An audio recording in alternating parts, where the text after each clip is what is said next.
I was actually originally born in Bolivia and spent half my life living in South America between Bolivia and Brazil, and then the last 10 years or so I called Oxford, Ohio my home, and that's where I've lived ever since then. I'm actually studying at Virginia Tech right now and in civil engineering. That's the reason I came to Blacksburg. I just transferred here. Growing up in South America, it's just very oriented with, locally grown and lots of homegrown stuff. Everyone grows their own herbs and just very into that kind of culture.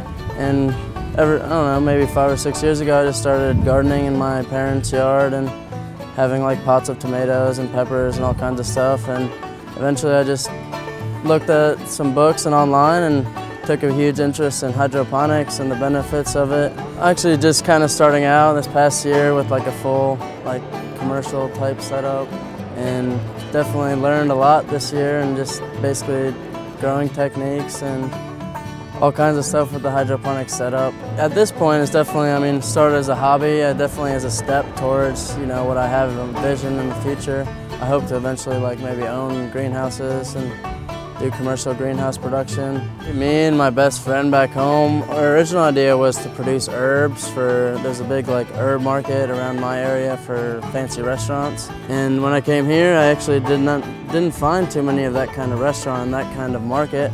And so I decided that tomatoes would be good, and that's how I kind of decided to go into the farmers market. And also I wanted to become part of that community.